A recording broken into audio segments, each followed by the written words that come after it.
Many thanks for joining us this afternoon. I'm Lillian Mulikanen and this is Citizen Live at 1.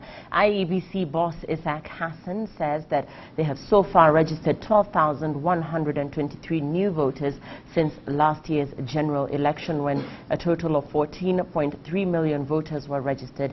Speaking after a breakfast meeting with editors, Hassan stated that Machakos, Makueni and Kitui counties in Lower Eastern Region and some parts of Nyanza have the largest numbers of newly registered voters. IEBC dismissed claims that it was undertaking a secret voter registration, saying that under the new constitution, the IEBC is mandated to carry out a continuous voter registration exercise across the country.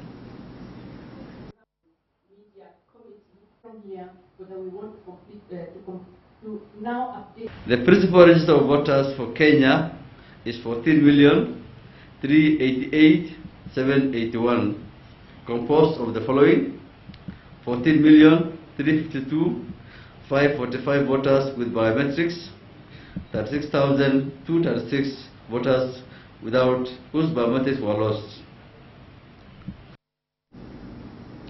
Coalition and Reforms for Democracy leader Raila Odinga is set to give a brief of his mission abroad this afternoon. Raila left the country early October for the United States before proceeding to Mozambique, where he led election observers during the just concluded election in that country. Raila Odinga jetted back into the country at 3 p.m. Tuesday after 2 weeks of an international mission. His first stop was Yale University in the United States, where he delivered a lecture entitled Afro-Optimism: Has the Pendulum Swung Too Far? The lecture centered on growth, challenges and opportunities in Africa nearly half a century after most countries attained their independence. Odinga's lecture touched on the realities of poverty in Africa. From the US, Odinga proceeded to Mozambique and South Africa. In Mozambique, the CORD leader was among election observers during the polls held on 15th October. The elections ended peacefully, but not without protests from a section of the opposition on the results. According to his spokesperson Dennis Onyango, Odinga will address the press on his trip abroad, but also issue a progress report on the Okoa Kenya campaign that is spearheading the referendum push. This even as CORD continues to collect signatures despite a declaration that the coalition has surpassed the requisite 1 million signatures. Odinga is also expected to speak about electoral reforms. Samuel Ramtu, Citizen Live at 1.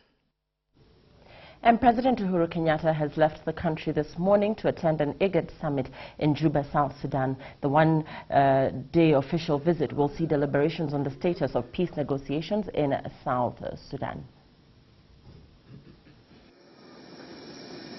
The visit to Juba, South Sudan, is in President Kenyatta's capacity as chair of the East African Community and rapporteur of IGAD.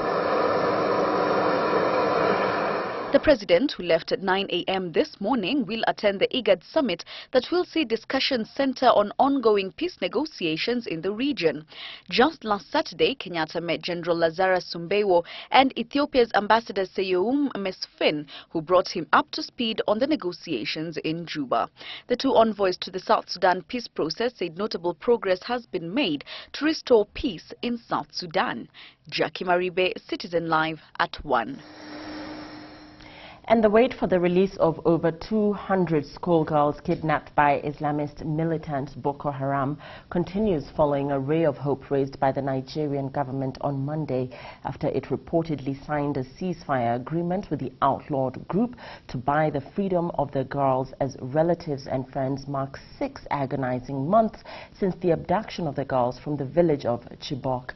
Information on the development following the Monday statement is still scanty. Boko Haram has killed thousands of civilians in the past 5 years, with their methods of attacks now ranging from bombings, raids and kidnappings as they try to seize a territory in remote areas near Cameroon. The Islamist group kidnaps boys, then forces them to fight as child soldiers, while girls are abducted for sex slavery.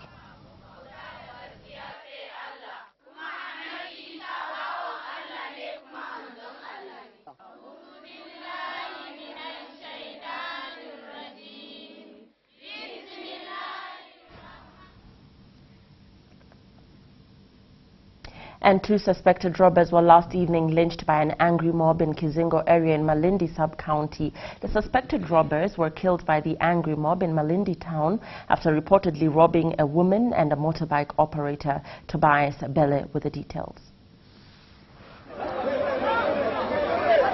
Police officers had a difficult time controlling the crowd soon after the lynching. The angry mob wanted to make sure the two were truly dead. The suspects had reportedly robbed a woman and a motorbike operator of his motorbike yesterday evening before boda operators mounted a chase after them, finally lynching them before the police arrived. Wakatoka na wao kasifini wakiwafukuza mpaka wakatokea Msabaha. Walipotokea Msabaha karibu na Mbaraka Chembe hapo ndo wakawa hawana ujanja tena kukimbia, ndo wakabidi wakashikwa hapo na hao raia wa bajaji wakauawa hapo. According to eyewitnesses, the third accomplice of the suspects reportedly managed to escape in the confusion, but an AK-47 rifle and a pistol with several rounds of ammunition were recovered from the two. Sasa yule mmoja hao wenzake wamezingirwa, akabaki peke yake, wakiwa wale raia wanadili na hao wawili, ndio yule akapata nafasi akaponyoka akakimbia na hiyo pikipiki ambao walikuwa wako nayo. Malindi residents have complained of rising crime in the area, with many unsuspecting boda operators falling victim to the criminal gangs. Last month, 3 boda riders were reportedly murdered in the area and their bodies dumped in Mayungu and Ganga areas.